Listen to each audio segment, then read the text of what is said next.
Ma femme m'a chassé de la maison après avoir cru au mensonge de sa fille. Désormais, mon divorce repose sur un mensonge, maman, il m'a toujours détesté. Ces mots ont glissé de sa langue avec un sourire si acéré qu'il aurait pu couper. Les yeux de ma belle-fille brillaient d'une innocence étudiée. Sa voix tremblait juste assez pour paraître sincère. Et Alina, ma femme, la femme en qui j'avais confiance, est restée là à me regarder comme si le verdict avait déjà été rendu. Bonjour, je m'appelle Max et j'ai appris de la manière la plus douloureuse que la trahison ne vient pas toujours des ennemis. Parfois, elle porte une alliance et répond au nom de maman. On pourrait penser que des années à construire un foyer, une routine, un avenir ensemble signifieraient quelque chose. Mais en une seule nuit, tout s'est effondré parce qu'une fille gâtée de 20 ans a versé du poison dans l'oreille de sa mère. Salut tout le monde, avant de continuer la vidéo, assurez-vous de vous abonner à la chaîne et de laisser un like si vous voulez voir plus d'histoires comme celle-ci. Je me souviens de cette nuit par fragments durs, presque comme du verre. La lumière du salon était trop vive, le silence trop lourd, le regard d'Alina trop froid. Max, fais tes valises, je ne peux plus continuer comme ça. Sa voix n'a pas tremblé. La mienne, si. Tu es sérieuse? Tu vas me mettre dehors juste parce qu'elle a dit quelque chose? Elle n'a pas répondu, elle a seulement regardé sa fille avec cet amour aveugle et inconditionnel qui m'était autrefois réservé. À ce moment-là, j'ai compris que je n'étais pas sa priorité, je n'étais même pas une option. Les murs semblaient résonner de rires qui n'étaient pas les miens, de loyauté qui n'étaient pas les siennes. Et le plus cruel de tout, elle n'a pas demandé ce qui s'était réellement passé. Pas de questions, pas de défense, pas de seconde chance, juste l'exil. J'ai fait mes valises en silence. Chaque chemise pliée ressemblait à un enterrement. Chaque paire de chaussures jetées dans la valise sonnait comme le point final d'une trahison. Quand la porte s'est refermée derrière moi, l'air de la nuit m'a frappé comme de la glace. Je suis resté là, une valise à la main, mon mariage s'effondrant à mes pieds et le reflet du visage triomphant de sa fille sur la fenêtre. Mais laissez-moi vous dire quelque chose. Le monde finit toujours par équilibrer les comptes, et leur dette était lourde. 3 semaines plus tard, quand Alina est apparue en demandant si j'avais réfléchi, si j'étais prêt à m'excuser et à rentrer à la maison, non seulement je ne suis pas revenu, mais je me suis assuré qu'elles ressentent toutes les deux le poids du choix qu'elles avaient fait. Ce n'était pas la fin, c'était le début. La première semaine, j'ai dormi dans la chambre d'amis d'un ami, fixant le plafond, revivant tout, me demandant comment des années de confiance pouvaient s'effondrer d'un seul souffle. Le silence oppressait ma poitrine. Chaque fois que mon téléphone s'allumait, une partie de moi espérait que ce soit Alina avouant la vérité. Ce n'était jamais le cas. À la place, je voyais les publications de sa fille. Des provocations bas de gamme, des phrases arrogantes, des pièges pour m'attirer dans une dispute. Certains hommes n'apprennent jamais leur place. Elle voulait me voir détruire, pendant un moment, elles y sont parvenues. Mais la douleur est un étrange professeur. À la fin de cette semaine, j'ai réalisé que ce n'était pas son mensonge qui m'avait ruiné. C'était la décision d'Alina de la croire, son silence, sa trahison. La deuxième semaine, quelque chose en moi s'est calmé. Je ne pleurais pas, je n'étais pas en colère, j'étais froid, résolu. La version de moi qui suppliait d'être crue est morte la nuit où la porte s'est fermée. Alors, j'ai commencé à planifier. J'ai ouvert une vieille boîte de documents que j'avais gardée pendant des années. Des relevés financiers, des titres de propriété, des preuves de mes contributions à tout ce que nous avions construit ensemble. Elle pensait que je partirais sans rien, qu'elle pouvait m'effacer d'une porte claquée. Elle avait sous-estimé l'homme silencieux qu'elle méprisait. La troisième semaine, je me levais déjà tôt, je préparais mes propres repas et je faisais des listes dans le calme du matin. Chaque jour, je me sentais plus lucide, plus froid, plus fort. Alors, quand elle est finalement apparue à la porte de la maison de mon ami, la culpabilité peinte sur son visage, je n'ai pas tremblé. « Max, dit-elle doucement. Nous avons tous les deux besoin de réfléchir. Il est peut-être temps que tu t'excuses et que tu rentres à la maison. » L'audace. Elle voulait que je revienne en rampant comme si le problème, c'était moi. J'ai souri lentement. Délibérément. J'ai réfléchi, ai-je murmuré en lui tendant une enveloppe soigneusement préparée. Ses doigts tremblèrent en l'ouvrant. Les papiers du divorce. Pour la première fois, c'est elle qui se retrouvait dehors, dans le froid. Elle a regardé le mot en gras en haut de la page et a laissé échapper un rire qui n'en était pas un, le son nerveux de quelqu'un qui sent le sol se dérober sous ses pieds. Max, c'est ridicule. Tu es en colère. Nous n'avons pas besoin d'en arriver là. Je me suis appuyé contre le cadre de la porte, les bras croisés, calme comme l'air de la nuit. Tu as cru à ces mensonges sans même me poser une seule question. Tu m'as jeté comme un déchet. Et maintenant, tu t'attends à ce que je m'excuse. Sa voix monta, désespérée. C'est ma fille. Que voulais-tu que je fasse? L'ignorer? Les mots étaient tranchants, mais ils ont aussi tout clarifié. Sa fille passait toujours en premier. Je n'avais jamais été un égal, juste quelque chose de pratique. J'ai fait un pas en avant et j'ai baissé le ton. Tu étais censé être ma femme. Tu étais censé me connaître mieux que quiconque. Mais tu as choisi son histoire plutôt que ma vérité. Quelque chose a changé dans son regard. Ce n'était plus la peur de me perdre, mais la peur de perdre la vie que nous avions construite ensemble. La stabilité, l'argent, l'homme qui faisait tourner la maison, payait les factures, la soutenait quand personne d'autre ne le faisait. Max, ne fais pas ça. Parlons-en. J'avais fini de parler. Mon silence parlait pour moi. Juste au bon moment, sa fille est apparue. Les bras croisés, le regard plein de venin. Parfait, se moqua-t-elle. Il va enfin partir pour de bon. Maman, laisse-le partir. Il a toujours été jaloux de moi, de toute façon. Cette fois, ces mots ne m'ont pas blessé, ils m'ont nourri. J'ai observé les premières fissures se former dans leur alliance. Alina a commencé à regarder sa fille différemment. Le sourire suffisant de la jeune fille ne suffisait plus à cacher son malaise. Inquiète. J'ai presque eu pitié d'elle. Presque. Vous allez le regretter, ai-je murmuré en fermant la porte. Elle ne savait pas que j'avais déjà tout mis en mouvement. Le verrou a fait un clic sec. Leurs voix se sont estompées dans le couloir. Des murmures étouffés, des réponses cinglantes. Pour moi, c'était de la musique. Pour la première fois, le duo parfait mère-fille commençait à détonner. La vengeance n'est pas du feu, c'est de la glace. Elle attend, s'étend et rend tout fragile. Dans les jours qui ont suivi, j'ai exécuté chaque étape que j'avais planifiée durant mes nuits d'insomnie. J'ai rencontré mon avocat, un vieil ami qui n'a pas eu besoin de beaucoup de persuasion pour gérer l'affaire de manière nette et impitoyable. Nous avons analysé ligne par ligne la maison, les investissements, les comptes joints. La moitié était à mon nom, des contributions qu'elle avait longtemps dépréciées comme de la simple aide.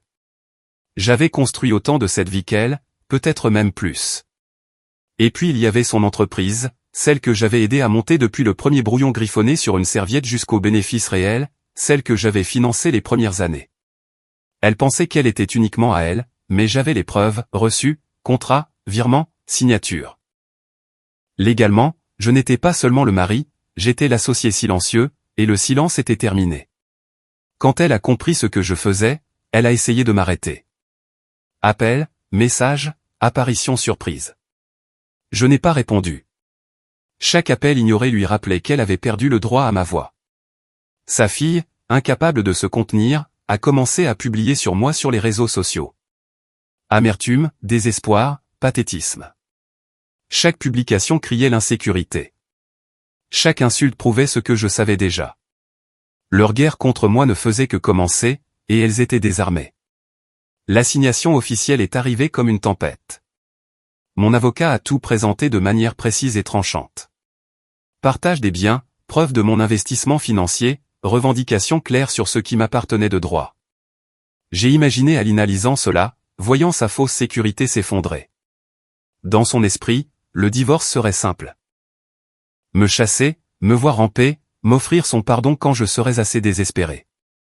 Mais je ne rampais pas, je me relevais, et c'était elle qui perdait pied. 2 jours plus tard, je les ai vues toutes les deux devant le tribunal. Le visage d'Alina oscillait entre la rage et la supplication.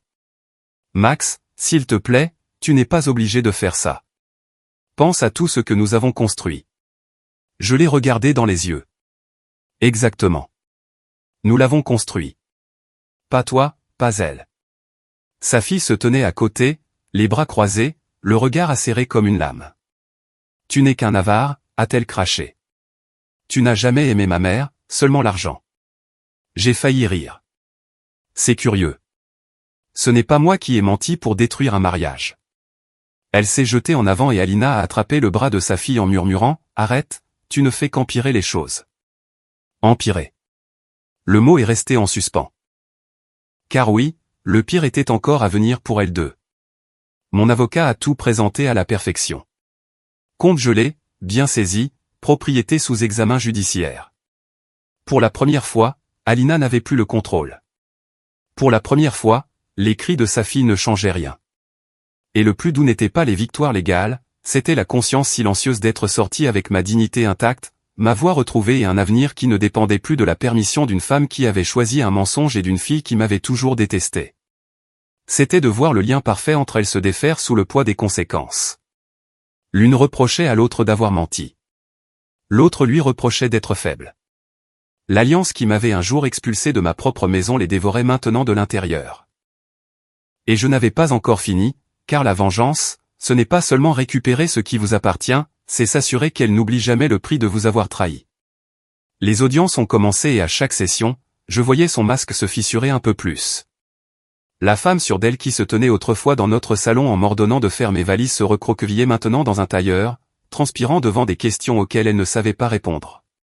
Mon avocat la démontait comme du verre sous un marteau, et chaque fois qu'elle essayait de minimiser mon rôle dans l'entreprise, les preuves la contredisaient. Email, reçu, contrat, tous avec sa signature à côté de la mienne. Elle semblait rapetisser à chaque révélation.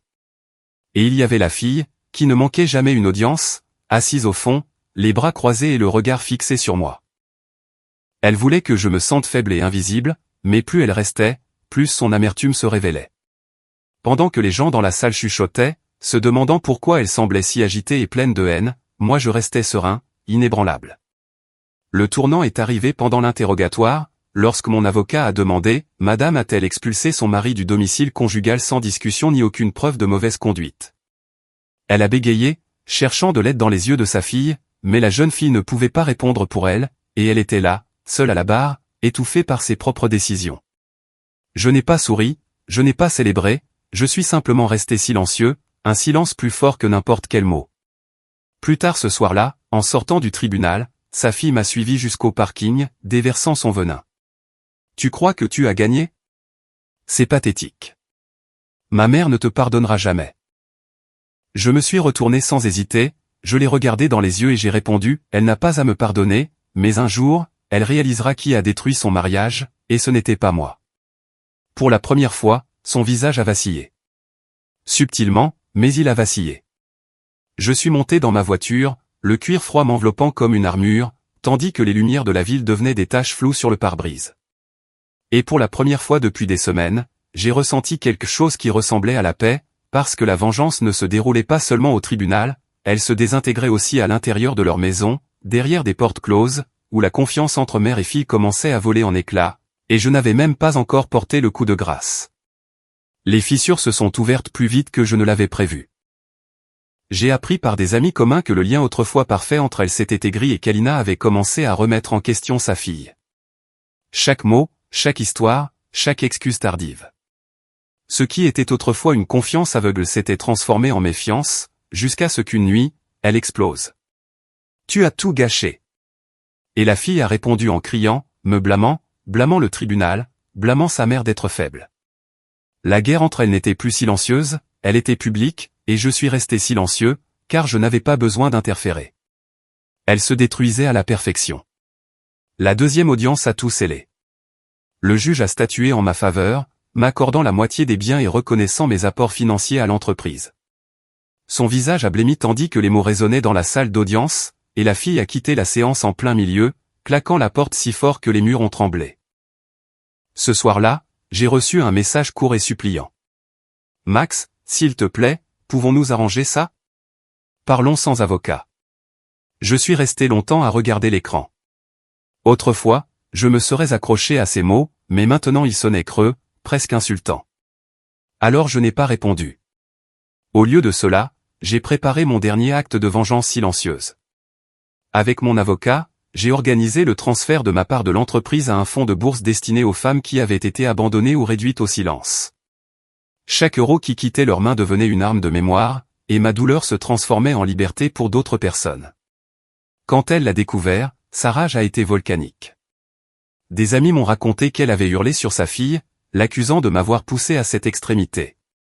Et la fille avait hurlé en retour, disant que c'était la faute de sa mère de s'être mariée avec moi. Leur alliance s'est transformée en cendre au vent.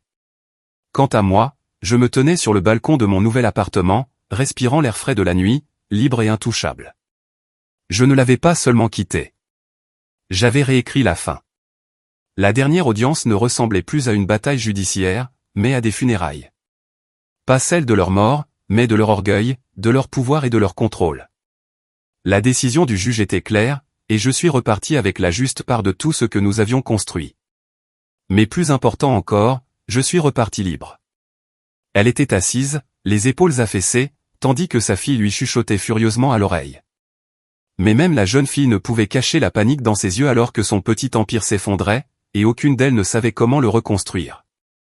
Quand tout fut terminé, je ne me suis pas précipité dehors. Je me suis levé, j'ai rassemblé mes papiers et j'ai marché lentement, en passant à côté d'elle. Elle a levé les yeux rougis, cherchant pitié, pardon ou peut-être espoir. Et je ne lui ai rien donné. Dehors, la fille m'attendait, sans son air de supériorité d'avant, juste une rage brute qui sentait la peur. Tu l'as détruite, siffla-t-elle. J'ai incliné la tête, calme comme la glace. Non, elle s'est détruite toute seule. Tu n'as fait que l'aider. Son visage s'est tordu, mais elle n'a pas répondu, car elle le savait. Au fond d'elle, elle le savait.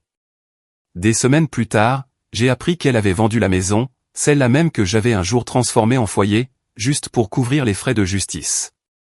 L'entreprise, autrefois stable, a commencé à s'effondrer sans ma main silencieuse derrière les rênes, et la fille a déménagé, la laissant seule dans un appartement plus petit, amer et brisé. Mais je n'ai pas observé cela avec ressentiment, j'ai observé de loin, avec force.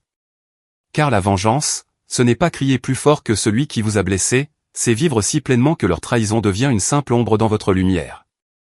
Quand j'ai signé les derniers papiers, le greffier a fait glisser le dossier vers moi avec un sourire poli et a dit « C'est finalisé ». J'ai passé mon doigt sur l'encre, j'ai fermé le dossier et je me suis murmuré à moi-même. Je suis sorti par les marches du tribunal et j'ai laissé la ville m'avaler, non pas comme un exilé, mais comme un homme qui s'était retrouvé. Dans les semaines qui ont suivi, j'ai créé de petits rituels de paix. Des courses à l'aube le long de la rivière, des cafés qui n'avaient pas le goût d'une concession, des pièces rangées exactement comme je le voulais. Jusqu'à ce qu'un matin, un email arrive de la première bénéficiaire de la bourse, une femme dont je ne connaissais même pas le nom, qui écrivait « Votre bourse a changé ma vie ». Et j'ai réalisé que la vengeance avait déjà mûri pour devenir quelque chose de plus doux et de plus fort, car pendant qu'elles erraient encore dans les ruines de ce qu'elles avaient brûlé, je plantais des jardins dans des endroits que personne ne pourrait jamais incendier. Plus tard, un ami commun a commenté « Elle continue de demander pourquoi tu ne réponds pas ?» J'ai simplement souri et laissé la question se dissiper comme de la fumée, parce que le passé était devenu une porte fermée, et je n'avais aucune raison de frapper à nouveau. La nuit où j'ai finalement rangé les derniers vestiges de cette ancienne ville Alliance, les clés, les photographies, j'ai emporté tout ça au bord de la rivière et j'ai murmuré « Merci pour la leçon ». Puis je me suis tourné vers les lumières de la ville, qui semblaient soudainement nouvelles, sachant que la vraie vengeance n'avait jamais été leur souffrance, mais ma liberté de vivre une histoire plus grande que celle qu'elles avaient essayé d'écrire pour moi.